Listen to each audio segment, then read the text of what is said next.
Hello everyone and welcome back to my channel. This is our last video for this series. This series was about learning some basic foundational movements and then taking them and combining them to make compound movements. So this video will be the last compound movement for the series, which is the figure eight upwards and downwards.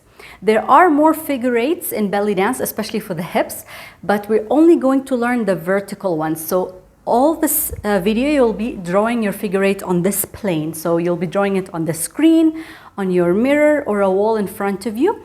Other figure eights could have you draw it on the floor, so they'll be horizontal. But for today, we're thinking only of the vertical because we have learned the basic movements that would help us achieve today's move. So if you're ready, let's get started. The two movements that are going to help us today are the hip lift, which is our first movement that we learned in this series. Notice how my knees are bent, if you remember. So in the figure eights, we're going to have to bend our knees because we're going to need to lift our hips. The second move is going to be the slide. The slide, we learned it with straight knees. Even when we did it with the circle, outer circle, it was with straight knees. But because we need to bend our knees for the figure eights, we're going to have to do the slide in bent knees. But don't worry about it because we're not focusing on keeping the slide completely horizontal. We're going to have a tilt in the hips all the time. So because we're combining the lift and the slide together, the slide doesn't have to be super horizontal. So don't worry about bending your knees. It's not going to affect your slide. So how do we go about the vertical figure eights? The vertical figure eights are going to be the same technique, both of them, upwards and downwards, but the only difference is that we're starting from the opposite point. So if we're going to do a downward figure eight, we're going to start from the lift, then we're going to slide. Lift, and then we're going to slide. But if we're doing the upward figure eight, we're going to start from the slide and then we're going to lift. Slide, then we're going to lift.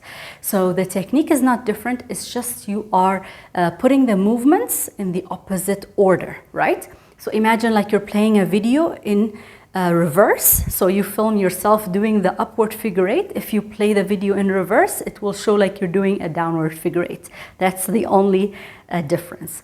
You will feel like one of them is easier than the other. Just try to focus on the weakest point for you so you can make both equally as good.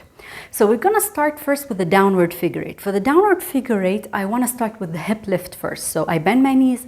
Let me start to warm up my lift. Now I'm going to start to pause my lift. So I lifted my right hip and I paused it here. The same side, I'm thinking only of the same side. So I lifted my right, now I'm going to slide it out.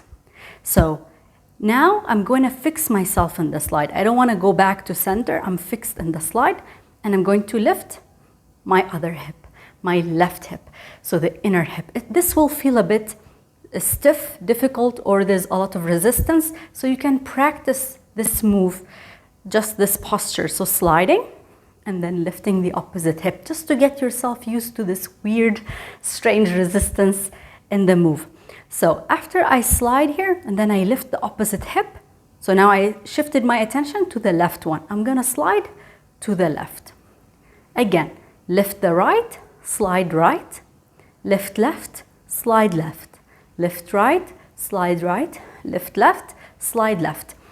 Very important to have the movements in cohesion. So they have to hold each other's hands. I cannot have cuts in the movement. So I lift and hold my lift and slide. So I shouldn't lift, release the lift and then slide. No, lift and hold, slide and hold.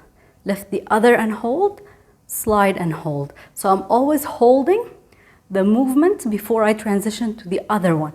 So it looks like everything is continuous, stretching together. Nothing is breaking suddenly. Everything is stretchy and flowy. Now for the upward figure eight, I have the same movements, lift and slide, but in the downward figure eight, I started from the lift. So now I will start from the slide. So I'm thinking about the same side. Again, I bend my knees. I'll start with my right side. So I will slide right first, and then I will lift right while I'm in the slide.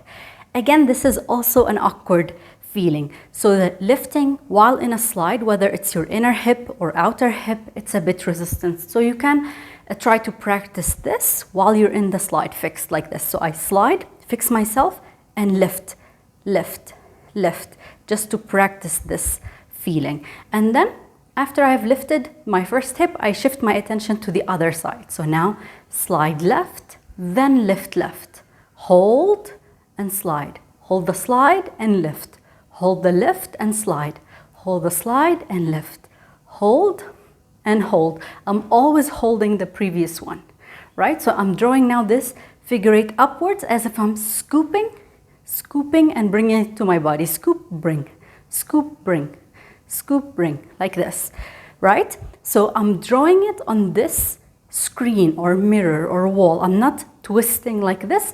Make sure you don't twist, because this becomes like a 3D figure eight, which is not wrong, but you want to make sure that you are able to do every movement on its own, and then if you want to combine, you can. So the difference between the upward and the downward. So the downward figure eight, I start lift right, slide right, lift left, slide left, lift right, slide right, lift left, slide left.